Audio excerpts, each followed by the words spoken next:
Hello students, आज हम देखिए सिलेजिनेला के युग्मकोद्भिद की बात करते हैं। ठीक है, तो इसकी जो गैमेटोफाइट है, सबसे पहली बात तो बीजाणु युग्मकोद्भिद पीढ़ी की मात्र कोशिका के रूप में कार्य करता है। मतलब कि क्या होगा इसका मतलब कि जो इसका बीजाणु बनेगा, ठीक है, हम जो यहाँ पे बीजाणु बनाने वाले हैं वो ही युग्मकोद्भिद की मात्र कोशिका के रूप में कार्य करता है। इसमें दो भिन्न आमाप के बीजाणु, लघु बीजाणु और गुरु बीजाणु पाए जाते हैं। देखिए, भिन्न हमने पहले ही बताया था कि सिलेजिनेला जो है वो एक विषम बीजाणु वंश है। ठीक है, विषम बीजाणु पादप है। मतलब इसमें जो दोनों बीजाणु बनेंगे वो साइज में और शेप में अलग अलग आकार के होंगे, इसीलिए इसको विषम बीजाणु बोला गया है। तो भाई यहाँ पे क्या होगा कि पहला तो यहाँ पे नर बीजा मतलब पुमाणु जो बनाएगा, यहाँ पे नर जनन संरचना के रूप में जो काम करेगा वो होगा लघु बीजाणु, और जो मादा जनन संरचना के रूप में काम करेगा वो होगा गुरु बीजाणु। ठीक है, आगे देखिए, लघु बीजाणु के अंकुरण से नए युग्मकोद्भिद का विकास होता है। मतलब कि लघु बीजाणु जो अंकुरित होंगे उनसे हमें क्या मिलेगा, नर युग्मकोद्भिद, तथा गुरु बीजाणु अंकुरित होकर स्त्री युग्मकोद्भिद बनाते हैं। जिस प्रकार भाई लघु बीजाणु अंकुरित होकर क्या बनाएगा, नर युग्मकोद्भिद बनाएगा, इसी प्रकार से गुरु बीजाणु अंकुरित होकर क्या बना देगा, स्त्री युग्मकोद्भिद। नर युग्मकोद्भिद में अनेक पुमाणु, जबकि स्त्री युग्मकोद्भिद में स्त्री धानियां विकसित होती है। भाई नर युग्मकोद्भिद जो अपने पास बना है उसमें तो क्या बन जाएगा, पुमाणु बन जाएगा, और स्त्री युग्मकोद्भिद में स्त्री धानियां विकसित होती है। अगला पॉइंट देखो, सिलेजिनेला का एक महत्वपूर्ण लक्षण यह है कि इसमें दोनों प्रकार के बीजाणुओं का अंकुरण बीजाणु धानियों के स्फुटन से पूर्व ही हो जाता है। मतलब क्या हुआ, सिलेजिनेला का यह एक मेन लक्षण है कि भाई बीजाणु का जो अंकुरण है, या फिर मतलब क्या होता है कि वैसे तो नॉर्मली होना क्या चाहिए, पहले स्फुटित हो जाए, मतलब कि जो गुरु बीजाणु धानी है या लघु बीजाणु धानी है वो पहले तो फट जाए, उसमें से बीजाणु बाहर आ जाए और फिर वो अनुकूल परिस्थितियों में अंकुरित हो।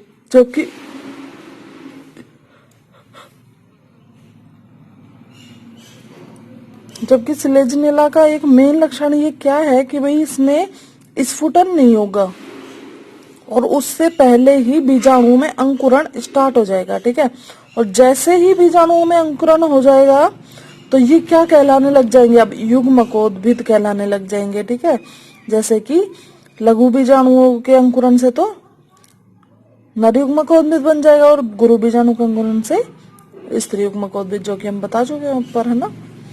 आगे देखो, बीजाणु धानियों से इनका विमोचन युग्मकोद्भिद के विकास की विभिन्न प्रावस्थाओं में होता है। भाई अब हम कह रहे हैं कि अंकुरण इसका स्टार्ट हो चुका है। ठीक है, तो अंकुरण स्टार्ट हो गया है, इसके बाद में क्या होगा कि मतलब अंकुरण के बाद सेल्स की संख्या बढ़ेगी, कोशिकाओं की संख्या बढ़ेगी, जिसके कारण क्या होगा, मतलब अभी यहाँ पे बोला गया है कि इनका विमोचन, मतलब कोशिकाएं वहां पे बढ़ चुकी है, कुछ कोशिकीय अवस्था बन चुकी है, अब जाके यहाँ पे विमोचन हो रहा है, मतलब कि वो स्फुटित होगा और बीजाणु विमोचित होंगे।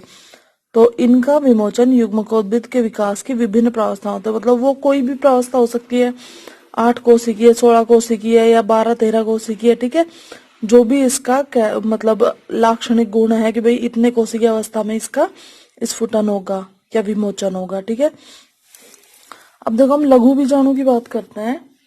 तो अगर हम लघु बीजाणु की बात करें तो ये कैसे होते हैं, सूक्ष्म संरचनाएं होती है। यहाँ पे जो लघु बीजाणु है वो कैसी संरचनाएं हैं, सूक्ष्म संरचनाएं हैं। इनका व्यास 0.015 मिलीमीटर से 0.06 मिलीमीटर तक होता है। तो भाई जो मिलीमीटर में इनका मतलब वो दिखाया गया है, मेजरमेंट किया गया है, इसका मतलब ये कैसी है, सूक्ष्म संरचनाएं हैं। प्रत्येक लघु बीजाणु एक मोटे बाह्यचोल तथा अपेक्षाकृत पतले अंतःचोल से आच्छादित होता है। मतलब प्रत्येक लघु बीजाणु के ऊपर क्या होगा, एक मोटी लेयर तो किसकी होगी, बाह्यचोल की या एक्साइन की। इसके अलावा इससे कुछ पतला, मतलब कि थोड़ा सा पतला क्या होगा, इसमें अंतःचोल होगा। बाह्य चोल में अनेक प्रकार के अलंकरण पाए जाते हैं। जो इसका बाह्य चोल है उसमें अनेक प्रकार के मतलब डिजाइन्स बने होते हैं, ठीक है। और ये मतलब होता है ना स्पोरोपोलिन इनका जो होता है, ये तो एंजियोस्पर्म में होता है। तो इनमें भी क्या है, जो बाह्य चोल है उस पे किसी पदार्थ मतलब किसी रसायन के वो बने होते हैं डिजाइन से। ये किस लिए होते हैं भाई, इनसे है ना इनको एक स्पेसिफिक पहचान मिलती है, ठीक है। बाहर का जो इसका बाह्य चोल का जो अलंकरण है उससे इनको एक स्पेसिफिक पहचान मिलती है कि भाई ये इस प्लांट का बीजाणु है या लघु बीजाणु है, ठीक है। प्रत्येक बीजाणु में एक अगुणित केंद्रक व कणिकामय कोशिका द्रव्य होता है। हमारे पास जो ये लघु बीजाणु बने हैं इनमें क्या होगा, सभी बीजाणुओं में क्या होगा, अगुणित तो केंद्रक होगा और इसके अलावा कणिका में कोशिका द्रव्य होता है, ठीक है। मतलब कि ग्रेन्युलर साइटोप्लाज्म होता है जिसमें कुछ कण जैसी संरचनाएं हो। इनमें क्लोरोफिल नहीं पाया जाता। भाई इनमें क्या है, कोई क्लोरोफिल नहीं पाया जाएगा, इसलिए ये पोषण के लिए भी डिपेंड रहेंगे दूसरों पे। इनके कोशिका द्रव्य में वसीय पदार्थों का बाहुल्य लगभग 35% होता है।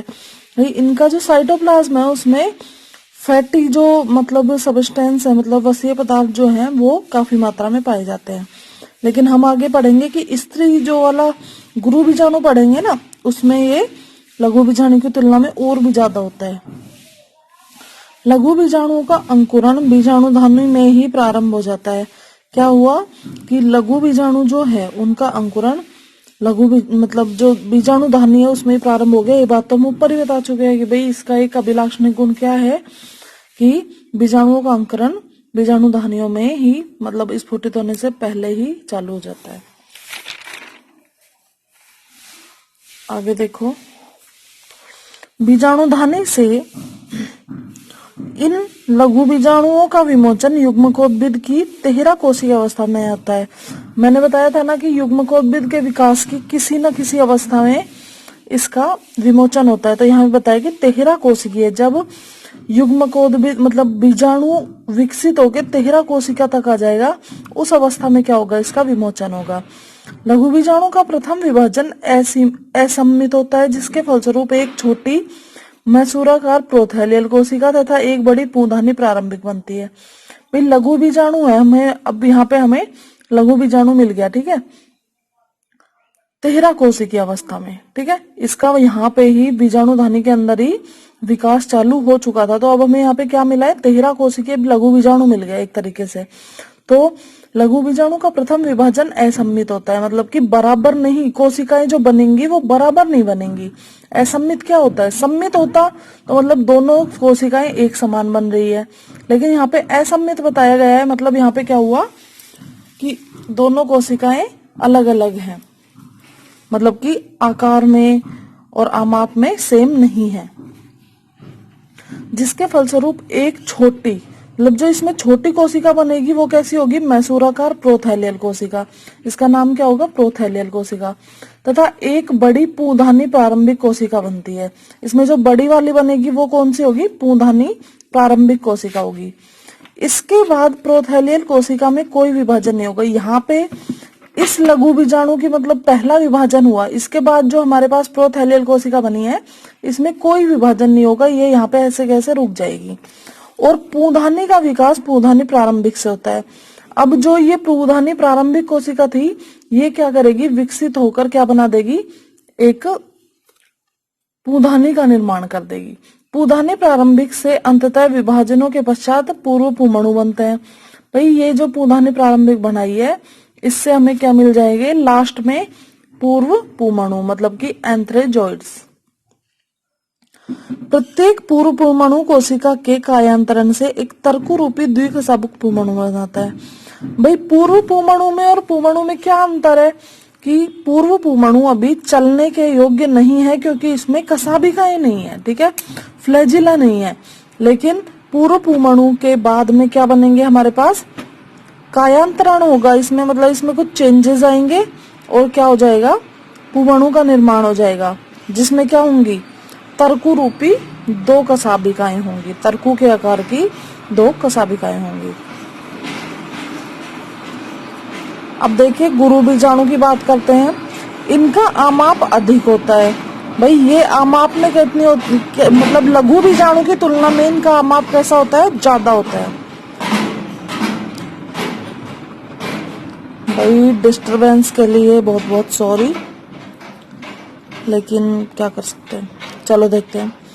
इनका व्यास 0.15 mm से 0.5 mm तक होता है। भाई गुरु बीजाणु का व्यास है ना, हमेशा लघु बीजाणु की तुलना में थोड़ा ज्यादा होता है, ठीक है। तो इनका व्यास कैसा होगा, 0.15 mm से 0.5 mm तक होता है। प्रत्येक गुरु बीजाणु दानी में गुरु बीजाणुओं की संख्या बहुत कम होती है। भाई हमें क्या करना होता है कि लघु बीजाणु हमें संख्या में ज्यादा बनाने होते हैं, ठीक है, जबकि गुरु बीजाणु हमें कम चाहिए होते हैं। तो प्रत्येक गुरु बीजाणु दानी में गुरु बीजाणु की संख्या बहुत कम होती है, मतलब कम ही बनते हैं, बहुत ज्यादा नहीं बनेंगे। लघु बीजाणुओं के समान ये बीजाणु भी चतुष्फल के चतुष्कों में व्यवस्थित रहते हैं। भाई उनके समान ही ये भी कैसे चतुष्फल के रूप से व्यवस्थित होंगे, ठीक है। सामने से देखने पे 3 दिखेंगे, एक उनके पीछे, इस तरीके से। आगे देखिए, अधिकांश जातियों में गुरु बीजाणु की भित्ति एक बाह्य स्थूल बाह्यचोल तथा पतले अंतःचोल में विभेदित होती है। भाई अधिकांश जो बीजाणु है उनमें क्या होगा, बाह्य चोल होगी और अंतःचोल होगी, जिसमें से बाह्य चोल मोटी होगी और अंदर वाली जो अंतःचोल है वो थोड़ी पतली होगी। लेकिन कुछ जातियां ऐसी भी पाई जाती हैं जिनमें क्या होगा, स्पष्ट रूप से मतलब कि 3 भित्तियां पाई जाती है, बाह्य चोल, मध्य चोल तथा अंतःचोल। प्रत्येक बीजाणु में एक अगुणित केंद्रक तथा वह कणिका में कोशिका द्रव्य। सेम लघु बीजाणु की तरह इसमें भी क्या होगा, एक अगुणित तो केंद्रक होगा और कणिका में कोशिका द्रव्य होगा। गुरु बीजाणुओं के कोशिका द्रव्य में वसीय पदार्थ लघु बीजाणुओं की तुलना में अधिक होते हैं। मैंने पहले ही बता दिया था कि लघु बीजाणुओं में लगभग 35%, जबकि इसमें 40% तक वसीय पदार्थ पाए जाते हैं। लघु बीजाणुओं के समान गुरु बीजाणुओं का स्त्री युग्मकोद्भिद में विकास भी गुरु बीजाणु के धानी के भीतर ही प्रारंभ हो जाता है। ये भी हम पहले बता चुके हैं कि भाई गुरु बीजाणु धानी के अंदर ही, जब ये स्फुटित नहीं हुई थी उससे पहले ही स्त्री युग्मकोद्भिद का विकास चालू हो जाता है। इनका विमोचन भी विकास की अलग अलग अवस्थाओं में होता है, मतलब कि ये भी जब स्फुटित होकर विमोचित होती है तो ये किसी न मतलब कुछ कोशिकी अवस्था में विमोचित होती है, ठीक है। स्त्री धानियों का विकास अब क्या होगा, स्त्री युग्मकोद्भिद जो है इसके अंदर क्या होगा, स्त्री धानी का विकास होगा और स्त्री धानी में हमें क्या मिलेगा, अंड मिलेगा, और इधर बने पुमणु और अंड के संयोजन से हमें मतलब निषेचन करा के आगे वाली संतति प्राप्त होगी। देखिए स्त्री धानियों का निर्माण स्त्री युग्मकोद्भिद उत्तक से होता है। भाई स्त्री धानी है, दरअसल वो बन किसके अंदर रही है, स्त्री युग्मकोद्भिद के अंदर बन रही है। तो इसका मतलब क्या हुआ, स्त्री धानियों का निर्माण स्त्री युग्मकोद्भिद के उत्तक से होता है, ठीक है। इस उत्तक की सभी पृष्ठीय कोशिकाओं में स्त्री धानियां बनाने की क्षमता होती है, मतलब इसकी कोई भी जो पृष्ठीय कोशिका है वो स्त्री धानी बना सकती है। और प्रत्येक स्त्री धानी प्रारंभिक कोशिका एक प्राथमिक आवरण कोशिका व केंद्रीय कोशिका बनाती है। भाई अब क्या होगा, वैसे तो प्रत्येक कोशिका बना सकती है, ठीक है, लेकिन कुछ कोशिका इसकी क्या करेंगी, स्त्री धानी बनाएंगी, जिससे प्रत्येक प्रारंभिक कोशिका मतलब कि वो कोशिका जो अब स्त्री धानी प्रारंभिक के रूप में काम कर रही है, ठीक है, जो पूरी स्त्री धानी का निर्माण करेगी। तो प्रत्येक स्त्री धानी प्रारंभिक कोशिका एक प्राथमिक आवरण कोशिका और केंद्रीय कोशिका बनाएगी, ठीक है। और आवरण कोशिका से तो जैकेट वगैरह बन जाएंगे, केंद्रीय कोशिका से जो ग्रीवा है, अंडदाह है और ग्रीवा नाल कोशिकाएं हैं ये सब बनेंगी। और अंडदाह के अंदर हमारे को क्या मिल जाएगा, अंड। इसको मतलब अपन बार बार पढ़ते हैं इसलिए इसमें यहाँ से स्किप कर दिया गया है, इसको शॉर्ट में बता दिया है कि लास्ट में क्या होगा, केंद्रीय कोशिका से अंततः अंड का निर्माण हो जाएगा, ठीक है। अब आगे भाई पुमणु और अंड का निषेचन होगा जो हम देखेंगे अगले वीडियो में। Thank you.